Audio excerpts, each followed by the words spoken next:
వహించిన పూజ్యులు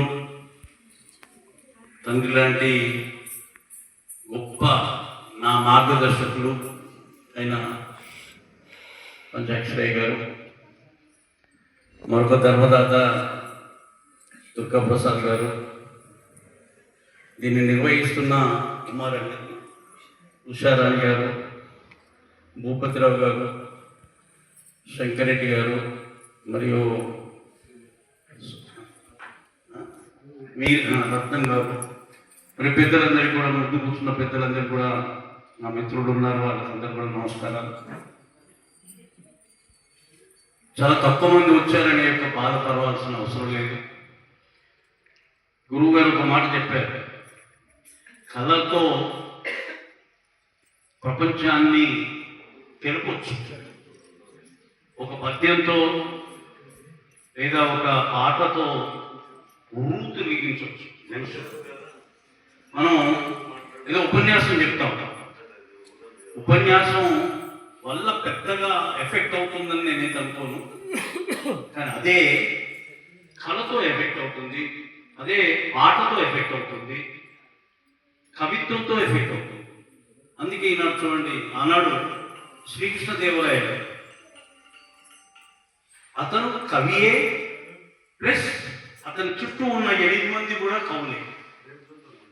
రాజ్యాన్ని పరిపాలించాలి అంటే కవుల నుంచి వచ్చిన యొక్క ప్రతి వాక్యం ఏతుందో అది రాజ్యంలో జరుగుతున్న విధానాన్ని బట్టి ఉండేది.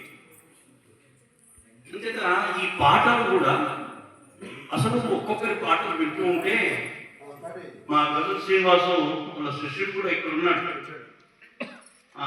వారు అంటే నాకు మిత్రుడే గజల్ శ్రీనివాసు గారు, ముఖ్యంగా శ్రీనారాయణ రెడ్డి గారి శిష్యులు మేము ఇద్దరం.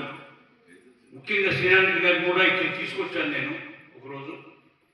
ఏది ఏమైనా ప్రపంచం ఎటుపోతుందో చెప్పాలి అంటే కవిత్వం ద్వారా చెప్పొచ్చు.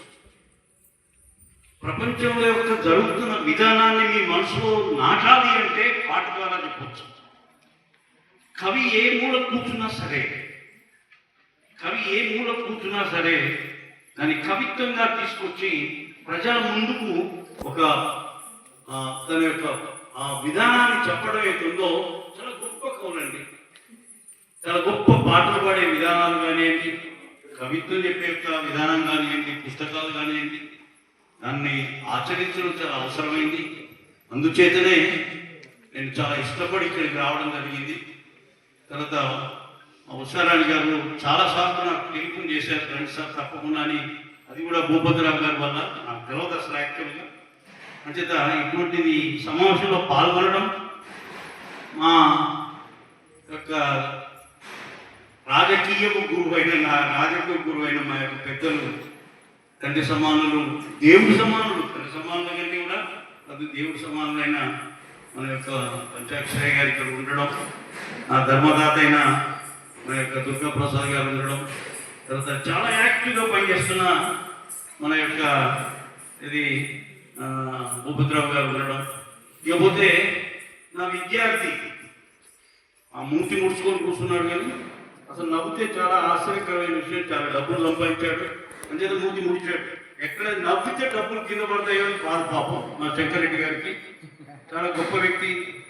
గాంధీ పదం అని చెప్పేసి ఒకటి పెట్టి ప్రజలకు గాంధీ విధానాలను చెప్తున్న మహావిద్యతలు అటువంటి వ్యక్తి. తర్వాత విద్యార్థుల యొక్క రత్నం గారు కానివ్వండి, తర్వాత మేడం గారు కానివ్వండి, మీరందరూ కూడా సమాజంలో గొప్ప వ్యక్తులు.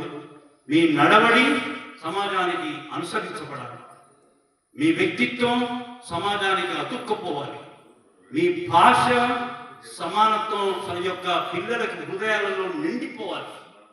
అటువంటి వ్యక్తిత్వాన్ని సంపాదించుకోవాలి, అటువంటి విధానాన్ని నడపాలి. ఈ సమాజంలో మనం అయిపోయాం. ఆ చిన్న పిల్లలకి ఏంటి ఈ ప్రపంచం అంటే ఏంటో తెలవాలి, ఈ ప్రపంచంలో ఏం జరుగుతుందో తెలవాలి అంటే పాట రూపంలో చెప్పండి, నాటక రూపంలో చెప్పండి, నటన రూపంలో చెప్పండి, డ్యాన్స్ రూపంలో చెప్పండి, వాళ్ళకి అతుక్కపోతుంది. అటువంటి మన సమాజంలో తీసుకొస్తారని ఆశిస్తూ నాకు ఈ అవకాశం ఇచ్చిన మీ అందరికీ కూడా నమస్కరిస్తూ ముగిస్తున్నాను. Thank you very much. Thank you sir. మా ప్రిన్సిపల్ గారు సిద్ధులు గారు చాలా చక్కగా వారి యొక్క ఉపన్యాసాలు అందించారు. Thank you so much sir. మన కార్యక్రమానికి కొంతమంది జానపద కళాకారులు పిలిచారు సార్. ఒక 15 మంది దాకా మధ్యలో స్టక్ అయిపోయి ఉన్నారు. వాళ్ళు అధునాతనమైనటువంటి పురాతన జానపద గీతాలు పాడడానికి మన ముందుకు వస్తున్నారు. రావాల్సిన వాళ్ళందరూ మధ్యలో ఈ యొక్క మంచు ప్రభావం వల్ల స్ట్రక్ అయిపోయారు. కాబట్టి పెద్దలు క్షమించవాలని మనస్ఫూర్తిగా కోరుకుంటున్నాను. ఈ కార్యక్రమానికి ఇంకా మనకి 20 మంది దాకా కళాకారులు రావాల్సి ఉంది, వస్తూ ఉన్నారు.